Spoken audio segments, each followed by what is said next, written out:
Bom dia, meus amados irmãos, a graça e a paz do Senhor Jesus. Louvado seja sempre o nome do Senhor. Não é sem razão que o Senhor Jesus, mesmo para aqueles que não creem nele como Senhor e Salvador, se tornou de fato um modelo de vida. Porque o Senhor Jesus, ele deu a vida pelos seus e em todo o tempo foi uma bênção. Seja bênção você também. E nós vamos continuando em Mateus capítulo 20, versículo 17, que diz assim: Estando Jesus para subir a Jerusalém, chamou à parte os 12 e, em caminho, lhes disse: Eis que subimos para Jerusalém, e o Filho do Homem será entregue aos principais sacerdotes e aos escribas. Eles o condenarão à morte e o entregarão aos gentios para ser escarnecido, açoitado e crucificado, mas ao terceiro dia ressurgirá.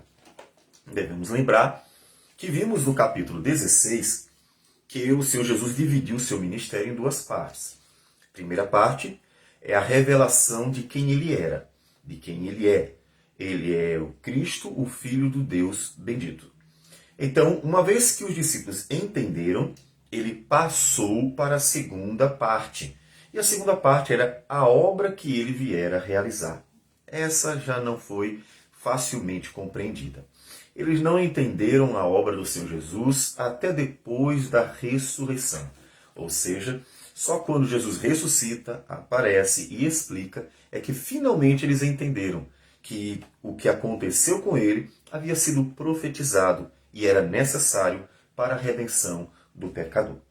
Aqui, então, o Senhor Jesus, mais uma vez, está falando sobre a obra que ele viera fazer, sobre a morte e ressurreição. Ele está insistindo porque o propósito dele é que eles compreendam a sua missão e, inclusive, também consolá-los. Porque uma vez que o Senhor Jesus avisou antes que estava indo à morte, é porque ele sabia. Já que ele sabia e estava tranquilo, então havia um propósito. Logo, quando acontecesse, eles deveriam ficar tranquilos, ficar em paz. Porque o Senhor estava no controle de tudo. Isso é interessante. O Senhor Jesus vai avisando, mostrando que apesar das circunstâncias adversas, apesar de todo o sofrimento, de toda a dor e até da morte que ele sofreria, Deus estava no controle. Então observe uma coisa que deve ser aplicada à nossa vida. O fato das coisas não acontecerem como gostaríamos e até serem contrárias a nós não significa a perda do controle divino. A igreja sofre não é porque Deus a abandonou ou porque Deus perdeu o controle. A igreja sofre, claro, porque está nesse mundo mal, que jaz no maligno. O diabo sempre vai tentar destruir a igreja, os homens maus sempre vão tentar destruir a igreja, mas isso não significa que Deus perdeu o controle, significa que Deus tem propósitos. Sempre devemos pensar em Deus como Deus que faz tudo pensadamente, tudo refletidamente, tudo sabendo o que está fazendo. Ou seja, às vezes a gente faz as coisas sem pensar e a gente se arrepende. Eu não pensei direito, me arrependi do que fiz. Mas Deus nunca faz isso, né? Deus sempre sabe o que está fazendo, Deus sempre sabe o que ele quer e qual o propósito dele. É que a gente esquece, talvez, né, de que Deus tem propósito para todas as coisas. É claro que nisso nós devemos sempre pensar que o propósito de Deus é, acima de tudo, a glória dele, sempre. Por quê? Porque o que não for para a glória dele também não é bom, né? Ou seja, qualquer coisa que não glorifica a Deus também não é bom, não é boa. Ou seja, para ser algo bom, tem que glorificar o nome dele. Aí você pergunta assim, mas por quê? Só o que glorifica a Deus é de fato bom. Inclusive até mesmo bom para a gente. Porque Deus é o único que é santo, que é justo, que é fiel, que é verdadeiro, que é amável, que é bom, que é benigno. E assim nós podemos ir citando os atributos comunicáveis de Deus, para que nós entendamos, porque o que não glorifica a Deus também não é bom.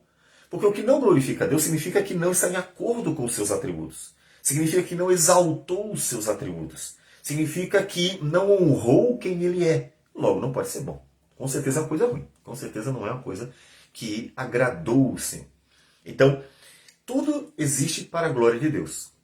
Mas depois disso, ou seja, decorrente, a partir desse fato de que tudo existe para a glória de Deus, aí sim nós podemos ver que em Deus somos abençoados, em Deus somos agraciados. Porque, inclusive, como nós já falamos, Ele é bom, Ele é justo, Ele é verdadeiro, e tudo que procede de Deus, glorificando o nome dEle, tudo que exaltou as virtudes de Deus, logo, são coisas boas, justas, verdadeiras, e assim vai. Por isso que Deus pode até transformar males em bênçãos. Porque ele pega algo que não foi bom, aquilo não glorifica a Deus. Vamos lembrar outra vez, porque é o exemplo mais evidente, talvez, e por isso sempre apontamos ele. A inveja dos irmãos de José. Claro que a inveja não glorificou a Deus, em nada. Todavia, Deus tomou aquilo dali, deles fizeram, né? E foi conduzindo o que aconteceu a partir daquilo, né? Foi a ida de José pela caravana dos midianitas até o Egito. Deus então vai tomando conta. Aquilo ali foi um pecado, aquilo não agradou a Deus, a inveja dos irmãos de José. Todavia, Deus vai conduzindo aquilo e na sua sabedoria infinita, ele faz com que aquilo redunde, venha a desembocar em algo que glorifica o seu nome. O que foi que glorificou? Foi a inveja? Não, lógico que não. O que glorificou a Deus foi que no final, Deus que levou José a governador, vai usá-lo para salvar os seus irmãos. Aí você diz assim, isso glorificou a Deus. Como glorificou a Deus? José perdoou seus irmãos que haviam feito mal absurdo a ele, entregando, vendendo para os midianitas. José mostrou amor aos sua família inteira, não só aos seus irmãos, salvando eles ao trazer todos eles, não apenas o pai, mas todos eles para o Egito, para guardar, para sustentar, alimentar durante o período da fome. Então observe que o pecado não glorificou a Deus, mas Deus, na sua sabedoria, usou aquilo dali, ou seja, foi direcionando para lá na frente algo glorificar a ele. O que glorificou ele? Glorificou a ele o final. O final, que foi a conduta de José, o perdão, o amor, o cuidado, tudo aquilo. O reconhecer, isso é importante também, o reconhecer que foi Deus que graciosamente providenciou a salvação. Ou seja, tudo aquilo que aconteceu de bom, a gente vê, olha aí, glorificou fantasticamente a Deus. Porque Deus foi exaltado em seus atributos. Então, todas as coisas têm um propósito. Essa é uma consciência que temos que ter. Por quê? Porque Deus é um Deus que raciocina. Nós raciocinamos porque Ele raciocina. Ele é inteligente. Então, e como Ele é infinitamente sábio, tudo que Ele faz é pensando, é planejando. Não é o pecado. Então Deus planejou aquele pecado. Opa, calma. Não atribua o pecado a Deus em hipótese alguma. Nenhum pecado procede de Deus, nenhum pecado agrada a Deus, nenhum pecado vem de Deus, nenhum pecado mesmo. Nunca atribua pecado a Deus, porque isso é pecado. Então, não faça isso. Mas Deus, na sua sabedoria, Ele administra até mesmo pecados dos homens. Ou seja, Ele consegue administrar a história humana com o seu poder, com sua glória. E aí transforma males em bênçãos. Então, todas as coisas glorificam a Deus. E o Senhor Jesus avisa eles, olha, eu vou morrer. Então, isso já é um consolo para eles. Mateus, capítulo 20, versículo 17 a 19. Só que eles não estão apercebidos. É impressionante isso. Veja como a dureza de coração pode fazer com que o homem não veja o óbvio. O óbvio mesmo. Aqui eles estavam ainda no ensejo de seriam o maior no reino de Deus, né? Lembram que nós vimos em Mateus 18?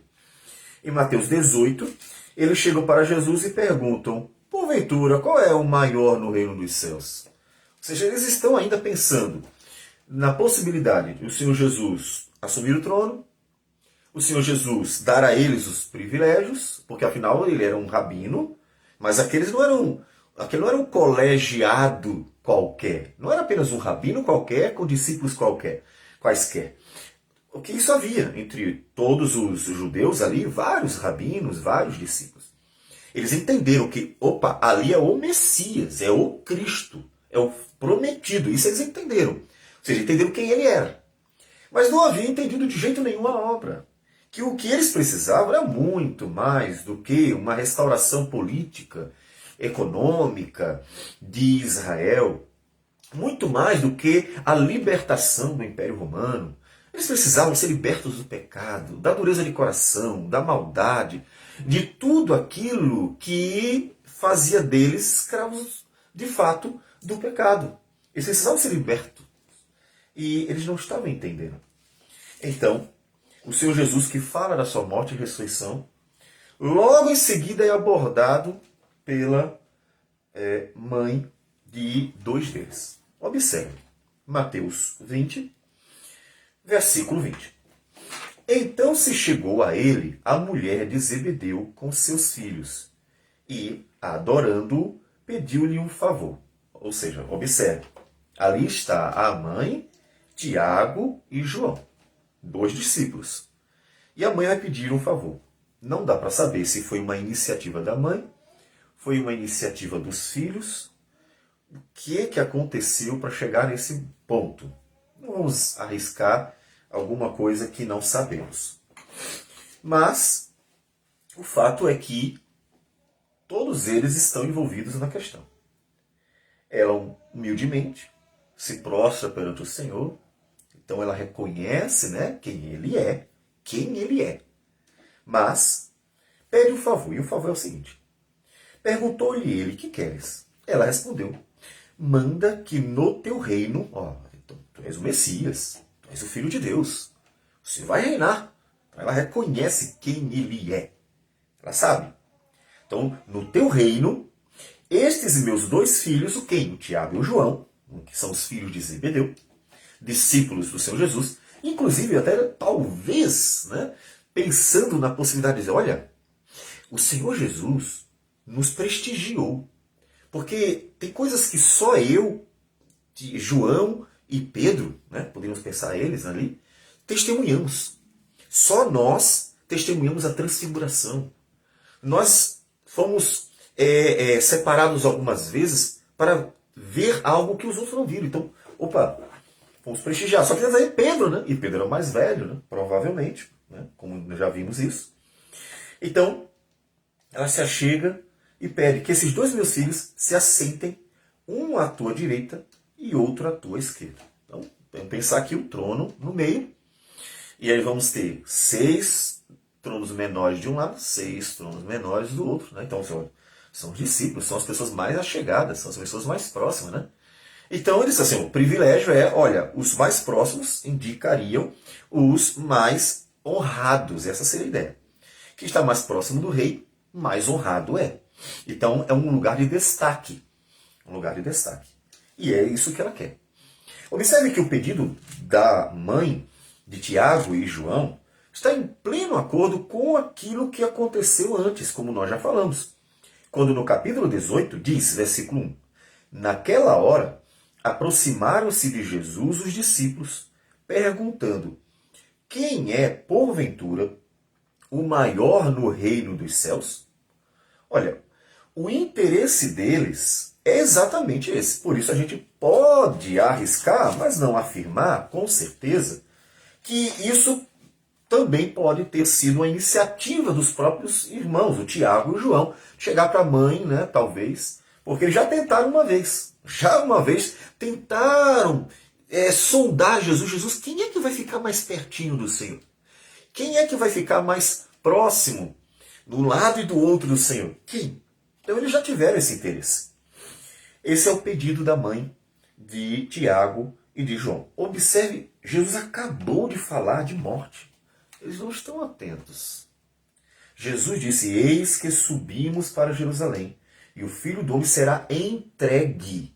Não é entronizado, é entregue aos principais sacerdotes e aos escribas. Eles o condenarão à morte. Ele foi muito claro. Ele não falou de ser entronizado, de ser recebido com pompas, de ser glorificado, de se tornar rei, nada disso. Não falou nada disso. E o entregarão aos gentios para ser escarnecido, açoitado e crucificado. Então, observe que Jesus acabara de falar qual seria o seu destino ali. Eles estão indo para Jerusalém, então está próximo, está bem próximo. Já estão nos aproximando dos últimos dias do Senhor Jesus. E mesmo assim, se chega com essa pergunta. Ou seja, eles não estão entendendo. Ela chega pedindo algo que realmente não era o ministério do Senhor Jesus. Mas Jesus respondeu, versículo 22. Não sabeis o que pedis. E realmente não sabia. Veja que nas nossas orações temos que saber o que pedimos. Quando nós nos achegamos a Deus, devemos nos achegar com algum conhecimento bíblico. É claro que a gente não vai dizer assim, olha, para orar a Deus só doutor, tá? Só doutor. Porque se você não conhecer a Bíblia de canto a canto e tiver, de fato, um conhecimento teológico profundo e perfeito, você não consegue orar a Deus. Lógico que não, tá? Então, cautela, calma. Mas, quando você ora a Deus, você precisa saber alguma coisa sobre Deus, concorda? Você não vai pedir para Deus uma coisa que Ele jamais vai dar a você, porque é uma coisa que, inclusive, desonra o nome dEle, por exemplo. Então, se você não conhece Deus, como é que você vai pedir a Deus aquilo que glorifica a Deus? Por quê? Como nós já falamos, Deus tem propósito para todas as coisas. E tudo que nós oramos deve cumprir propósito também. Por quê?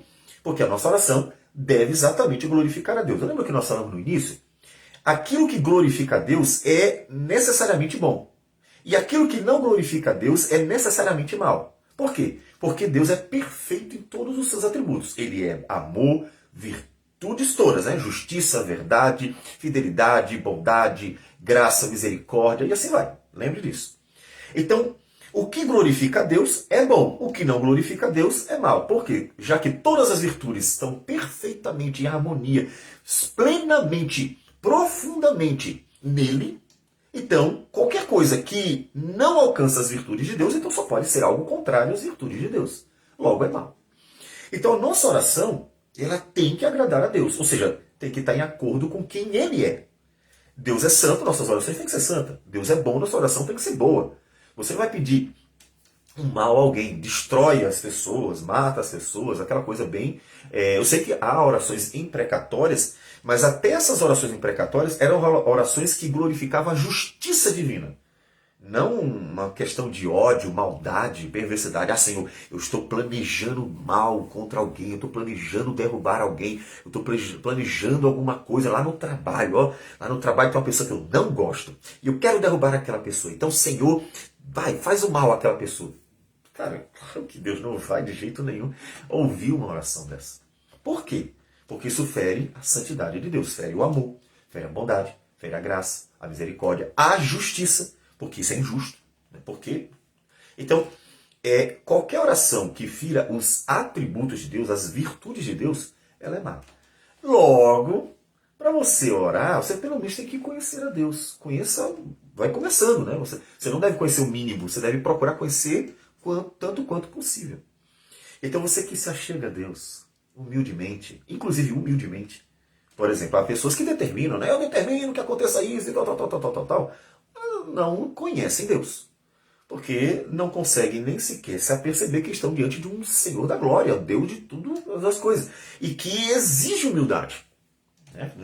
Não conseguem nem ver quem são, por sinal. Porque não se veem como pecadores. Se soubessem que são miseráveis pecadores, nem tinham capacidade de exigir nada. Como o publicano da parábola do Senhor Jesus, do fariseu publicano, a pessoa se humilharia. E é isso que a gente tem que fazer sempre. A gente ora humildemente. Ora humildemente. Então conheça Deus. Tá? Se ela soubesse, de fato, o que o Senhor Jesus estava para fazer, se ela entendesse, de fato, quem é Deus e o que Ele estava para fazer, então ela não teria pedido aquilo. Não sabeis o que pedis. Então, duas coisinhas. A primeira já falamos, conheça Deus. Mas também conheça a obra de Deus. Conheça o que é a obra da redenção. O que é a graça, a maravilhosa graça da redenção. O que é o amor imensurável de Deus pelos pecadores, manifesto na cruz do Calvário, em que a Escritura diz: Deus amou o mundo de tal maneira que deu seu Filho unigênito para que todo aquele que nele crê não pereça, tenha vida eterna. Ou como diz Paulo em Romanos 5,8, Deus prova o seu grande amor para conosco, em que Cristo morreu por nós, sendo nós ainda pecadores. Então conheça tanto o ser de Deus, quanto conheça a obra de Deus. Quanto mais você conhecer, melhor será a sua oração. Por quê? Porque antes de orar você vai pensar, isso aqui não dá para orar. Eu até posso estar com raiva de alguém, mas eu não posso pedir para Deus simplesmente de fazer mal a alguém. Ou, Senhor, eu até posso querer coisas boas, mas eu não posso pedir para ser rico, porque isso mostra um amor ao dinheiro. Eu posso pedir a necessidade, né? Senhor, supre minhas necessidades, né? Então eu não posso pedir coisas que Deus mostra para mim que não é para ser pedido, não são coisas boas. Tá? Então, eles não sabiam o que pedir. Por quê? Porque não conheciam perfeitamente, ou seja, não conheciam bem, né, tanto o Senhor Jesus, ainda precisavam melhorar no conhecimento, quanto não conheciam bem, e aí não conheciam mesmo a obra dele. Se soubessem, ele tinha acabado de falar da sua morte, como é que eles estão pedindo um trono? Então, ele diz, não sabeis o que pedis. Se você tem dúvidas sobre o que pedir, vai até a Bíblia. Medita bastante nela. Não é duvidar de se Deus atende ou não suas promessas. Veja, cuidado com a diferença aqui. Ó. Se você diz assim, eu pedi a Deus o pão de cada dia, mas eu não sei se Ele vai me dar. Porque pode ser que a vontade dele seja diferente. Opa, peraí. Aí não. Porque aí você está duvidando da promessa. Deus prometeu cuidar de nós. Logo, Ele vai nos suprir tudo o que for necessário. Então você não pode duvidar das promessas. Ou sabedoria, que há um texto bem explícito sobre isso. Tiago diz que aquele que precisa de sabedoria peça, mas peça sem duvidar. Então você não vai pedir, Senhor, eu preciso de sabedoria para proceder, eu preciso de sabedoria para agir, eu preciso de sabedoria para viver, eu preciso de sabedoria para fazer alguma coisa. Então se você pede, mas diz, mas eu não sei se Deus vai me dar, talvez não seja da vontade dele. Aí você não está duvidando, você não está mostrando falta de um conhecimento maior, apenas de quem ele é, mas você está mostrando que está duvidando da própria promessa dele. Ou então você não conhece a promessa dele. Então, não duvide das promessas de Deus. E se você não as conhece, vai lá. Tá? Então não duvide. Se você conhece, não duvide. E se você não conhece, vai lá. Aí quando você orar, você ora segundo as promessas. Você ora com certeza. Você conhece as promessas de Deus e você confia nelas. Então você ora com convicção. Isso é importante. Então, continuando. Não sabeis o que pedis. Podeis vós beber o cálice que eu estou para beber? Responderam-lhe. Podemos. Veja que nem isso eles entenderam. Se eles tivessem entendido o que significa podeis beber o cálice que eu estou para beber, qual era o cálice que eu estava para beber? A gente vai para Mateus. Vamos para Mateus 26. E aí a gente vê qual era o cálice que o Senhor Jesus estava para beber. No Getsêmani, ele se adianta um pouco, se prostra e começa a orar. Mateus 26, versículo 39. Meu Pai, se possível, passa de mim este cálice. Todavia não seja como eu quero, e sim como tu queres. Qual era o cálice? Que cálice é esse que ele estava para beber? Era a morte. Jesus estava para beber o cálice da morte, da ira de Deus. Eles não sabiam. Eles não entendiam que o cálice que Jesus beberia era o sofrimento e morte. E vocês podem beber o cálice que eu estou para beber? Podemos. Bom, tudo bem. Vocês partilharão do mesmo cálice. Pela graça de Deus, nós podemos dizer que hoje partilhamos do cálice porque nos tornamos um com Ele. Não que vamos morrer, mas que nós participamos da sua morte. Participamos de seu sofrimento. Participamos de seu sacrifício. Não é que nós vamos necessariamente sofrer como Ele, ainda que sim, Jesus avisou que vamos sofrer muito nesse mundo, porque o mundo jaz no maligno e não pertencemos a Ele. Então o sofrimento por estarmos aqui. Mas o sofrimento que Ele sofreu, a morte que Ele morreu, não. Nós partilhamos do cálice porque nós participamos do seu sofrimento e da sua morte ao nos unirmos com ele. Unidos a Cristo, então a morte dele passa a ser a nossa morte. O sofrimento dele é o nosso sofrimento. E uma vez que nós nos unimos a ele e o que ele sofreu e morreu também é nosso, então a justiça dele também é nossa. Porque ele sofreu e morreu para pagar os nossos pecados. Então tudo bem. Eles participariam do cálice, mas eles não estavam entendendo o que estavam pedindo. Porque ele estava falando de sofrimento e morte, e não de glória. Quando eles pensaram no cálice, o cálice ele é símbolo não só de morte, de sofrimento, mas ele é símbolo também de alegria. E a gente vê isso no Antigo Testamento. Quando Deus fala de dar o cálice espumante, um cálice com vinho forte, ou seja, com a bebida muito forte para embriagar. Aí ele diz, darei o cálice para as nações, ou seja, eu derramarei minha ira sobre as nações. Então é sofrimento e morte.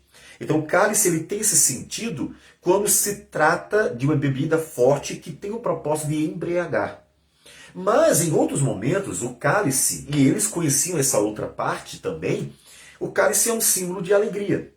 Lembre-se que o Senhor Jesus, em João, quando vai começar, e ali ele termina fazendo o primeiro milagre, João capítulo 2, as bodas de Caná da Galileia, ele transformou água em vinho.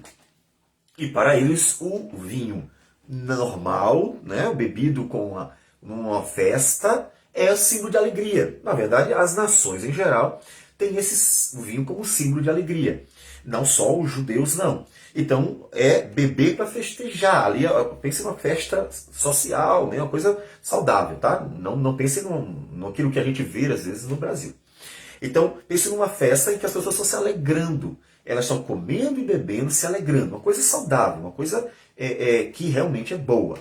Então, o vinho se torna um símbolo de alegria. E aí você vai encontrar nos Salmos também aparecendo o vinho como símbolo de alegria. Então, é o mesmo elemento que depende da forma como ele é usado, se torna um símbolo bom ou para o mal. É um símbolo de alegria, e vocês vão encontrar isso no Antigo Testamento, e é um símbolo da ira de Deus, dependendo da forma como ele é administrado. Parece que eles só pensaram no símbolo de alegria. Então eles pensaram, opa, vamos beber, vamos festejar, vamos alegrar. No reino que virá, o Senhor Jesus vai reinar sobre todos e nós estaremos lá junto a Ele no trono e festejaremos. Eles estavam pensando naquilo que todos estavam esperando do Messias. A instalação de um reino glorioso na terra perante todos os inimigos, em que eles estariam sobre todos e festejariam a glória do reino, porque Deus faria de Israel o centro e a glória do mundo. Então eles estavam pensando só nisso, mas Jesus não estava falando disso. Jesus estava falando da sua morte. Foi exatamente o que ele falou antes. Ele falou, subimos para Jerusalém e o Filho do Homem será entregue aos principais sacerdotes e aos escribas, eles o condenarão à morte. Ele acabou de falar isso. Portanto, o cálice aqui é sofrimento e morte. Vocês podem participar disso? Sim. Pela graça de Deus, não iriam sofrer ou morrer como Jesus. Ainda que Tiago tenha morrido, João também tenha sofrido, e podemos até, de uma certa forma, dizer, eles participaram, porque também participamos como implicação última, né, de uma vida dura e difícil por causa dele, né? Mas ele se referia à sua morte por nós. Então, versículo 23, lhe disse, bebereis o meu cálice, mas o assentar-se à minha direita e à minha esquerda não me compete concedê-lo. É, porém, para aqueles a quem está preparado por meu Pai. Então, eu não posso dar a vocês isso aí. Isso eu não posso prometer, eu não posso conceder esse favor de jeito nenhum. Deus é quem vai decidir. É o Pai quem determinou isso. Então veja que o filho é sempre submisso ao Pai. Ele é sempre obediente. E isso, inclusive, glorifica o filho. Por que glorifica o filho? Porque mostra que ele é santo.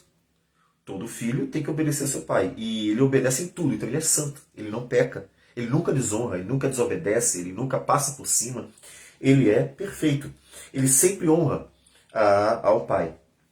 Até as autoridades do Senhor Jesus honravam, conforme a Escritura ordena. Né?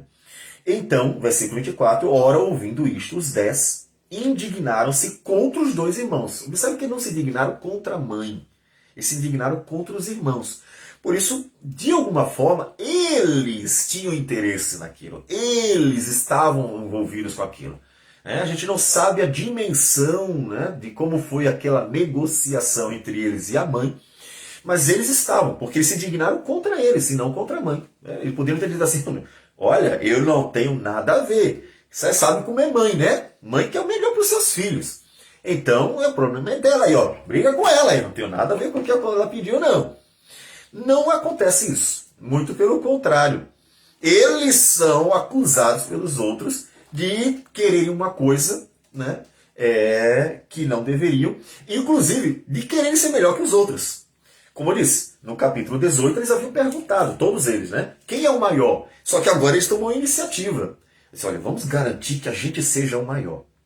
E eles ficam, né, aborrecidos com eles porque eles estavam querendo passar por cima dos outros. Observe que os discípulos estão em volta de uma série de pecados, uma série de desejos que mostram ainda a carnalidade, né?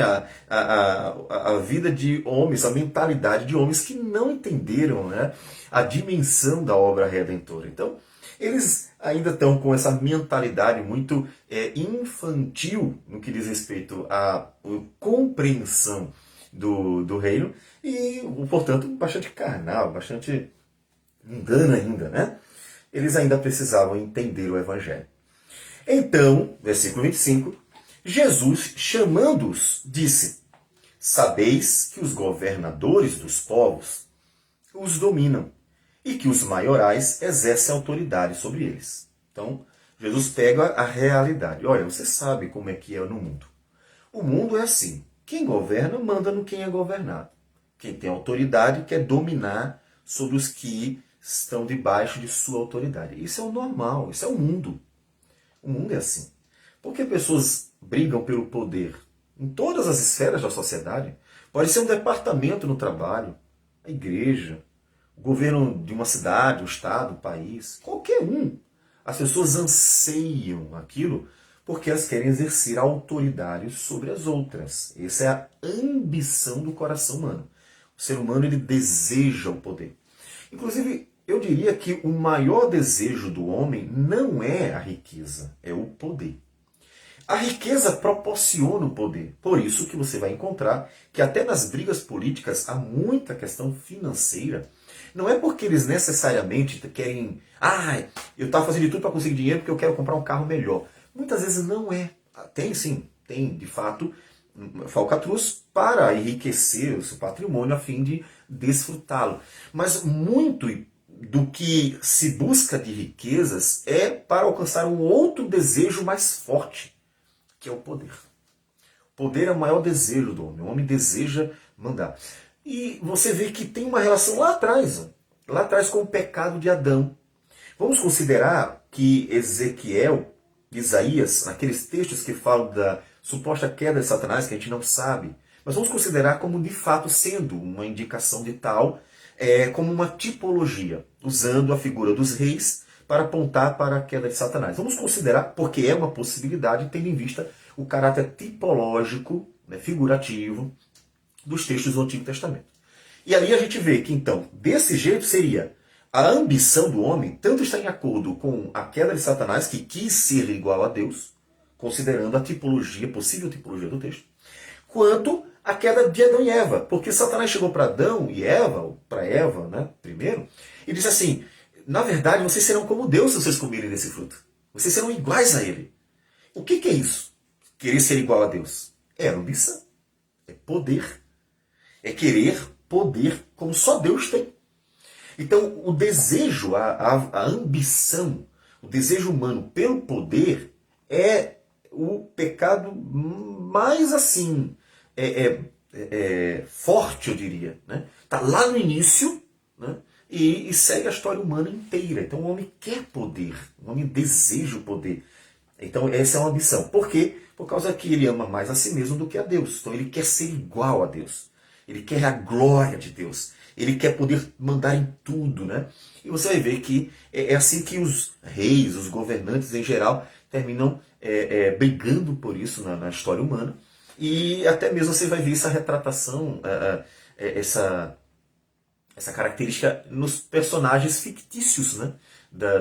Dos mitos, da Marvel, e assim, é sempre uma briga pelo poder. Pelo poder, né? Então, o Senhor Jesus diz algo que é comum, né? Olha, os governadores dominam, as autoridades, os maiorais, exercem autoridade. Eles mandam, os outros têm que obedecer.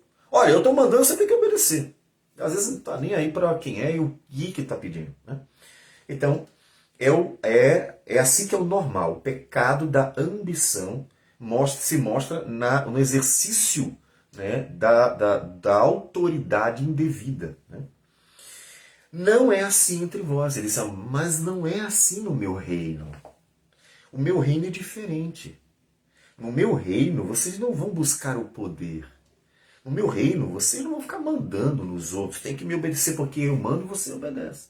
No meu reino, vocês não pisam nos outros. No meu reino, vocês não tentam fazer dos outros serviçais. No meu reino, vocês não oprimem. No meu reino, vocês não têm prazer em estar sendo levados numa carruagem e os outros lá, né, carregando o peso e vocês sentados de boa. No meu reino, vocês não buscam glória. No meu reino, vocês não buscam pompa. No meu reino, vocês não querem mostrar autoridade, mandando as pessoas fazerem tudo o que vocês fazem. E se não fizerem, vocês saem lá castigando, destruindo e matando, porque vocês têm que ser obedecidos, porque nós somos autoridade. No meu reino não é assim. Como é o reino de Deus? Ele diz, pelo contrário, é o oposto. É exatamente o oposto do mundo, o reino de Deus. Quem quiser tornar-se grande entre vós, será esse o que vos sirva. Quem são os grandes no reino de Deus? Grandes no reino de Deus são João Batista, que morreu decapitado. Grande no reino de Deus, aqueles que ficaram conhecidos posteriormente como santos, né?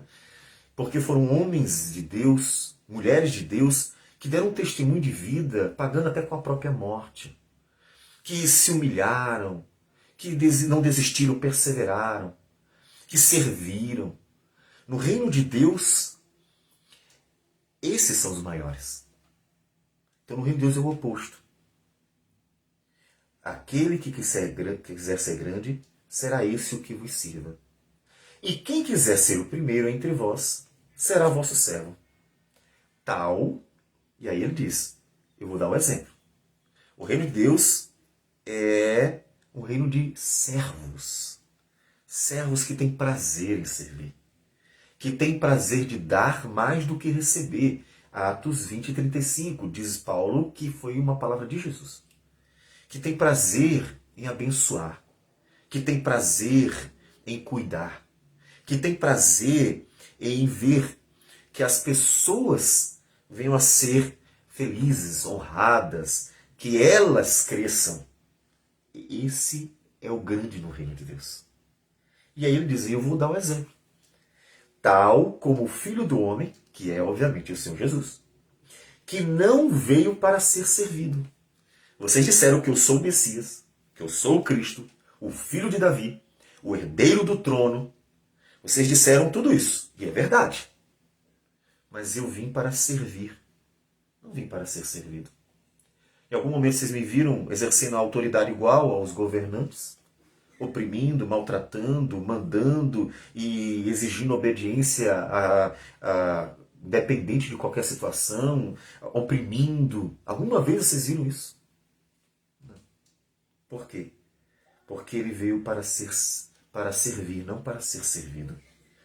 E dar sua vida em resgate por muitos.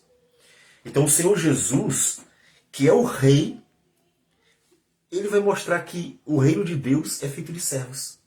E aí é claro que a melhor expressão disso está em João 13, porque um pouquinho mais à frente, aquilo que Jesus havia dito sobre no reino de Deus, o maior é aquele que serve e não o que é servido. É para mostrar bem claro isso, para que eles pudessem visualizar a beleza disso. Em João 13, na ocasião da Páscoa, diz, e aí a gente precisa ir para lá, que o Senhor Jesus, em um momento, levantou-se, né? Estamos no momento da ceia, né? E agora ele toma uma atitude. Do nada, assim, ele vai, se levanta e tirou a vestimenta de cima e, tomando uma toalha, cingiu-se com ela. Então, ele, para não molhar, né? Tirou a parte de cima, botou uma toalha, né? Para não se molhar, para inclusive enxugar os pés dos discípulos. Depois deitou água na bacia. Imagina os discípulos só olhando aquilo ali. O que ele vai fazer? Já estamos dentro, né? Não estamos entrando no recinto. Eles lavavam os pés para entrar. E não quando já estavam dentro, depois de ter ceado. E aí, ele deita água na bacia e passou a lavar os pés dos discípulos e a enxugá-los com a toalha com que estava cingido. Imagina, ele se senta, bota ali a bacia com a toalha, tudo tranquilo, silenciosamente, humildemente. Esse é o Rei, esse é Deus, é o Senhor da glória, é o Todo-Poderoso, é o Criador do universo, é a palavra viva, é o Redentor, o herdeiro de tudo que existe. Este sentou-se humildemente, pegou a toalha e começou a chamar os discípulos. Vem cá, senta aí. E começou a lavar os pés. Lavou um, lavou o outro, chamou o outro. E começa a lavar os pés dos discípulos. Eu vou pular uma parte, que não queremos entrar no ponto. Depois de lhes ter lavado, versículo 12, os pés, tomou as vestes e, voltando à mesa, perguntou-lhes: compreendeis o que vos fiz? Vós me chamais o Mestre e o Senhor, e dizeis bem, porque eu sou. Observe, o que eu fiz não me tornou menos Senhor. O que eu fiz não me tornou menos Mestre. Eu não perdi o trono do Pai porque lavei os pés de discípulos, vamos botar de súditos. Eu não deixei de ser o rabino porque lavei os pés dos meus discípulos. Eu não deixei de ser quem eu sou. Eu continuo sendo quem eu sou. Vocês entendem então o que eu fiz? Sendo quem eu sou. E aí o mais importante é, a profundidade daquilo que Jesus fez está associada exatamente ao fato de quem ele é. Se eles não entendessem que Jesus era o Mestre e o Senhor, a profundidade do lavar os pés não seria tão grande. Um homem comum lavando os pés dos outros. Mas não é isso. É o Rei da Glória, é o Senhor de tudo, é o Mestre, é o Senhor do universo. É Ele, é o Filho de Deus, o Cristo bendito, que está ali lavando. Então, a dimensão da lição é muito grande. Ora, se eu, sendo o Senhor e o Mestre, vos lavei os pés, também vós deveis lavar os pés uns dos outros. Vocês estavam procurando sentar um lado do trono, o outro lado do trono, perguntando quem era o maior.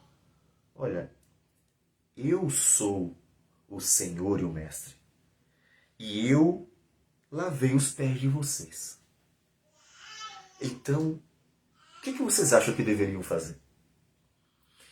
Porque eu vos dei o exemplo, para que, como eu fiz, façais vós também. Então observe que aqui não foi só uma lição de quem ele é, da humildade dele, do fato dele ter vindo para servir. Não é só uma lição sobre o ser de Cristo e a sua obra. É um exemplo, isso é importante. Porque a igreja poderia entender assim, tá, que glória, Jesus fez isso, mas isso é só para ele, não é para a gente não. Ele fez, mas eu não tenho obrigação de fazer. Nada disso. Ele fez e ordenou que os seus discípulos fizessem. Portanto, é um mandamento. A gente costuma pensar nos mandamentos como os 10, né? Olha, 10 mandamentos. E a gente cai em cima das pessoas por causa dos 10 mandamentos. E açoita por causa dos 10 mandamentos. Muitas vezes sem nem perceber que já está quebrando. Mas esse também é um mandamento.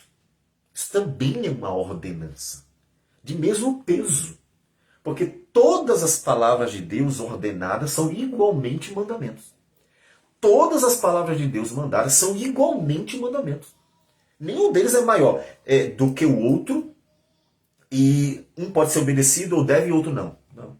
Aí você diz, mas não tem um grande primeiro mandamento? Sim, porque ele resume todos.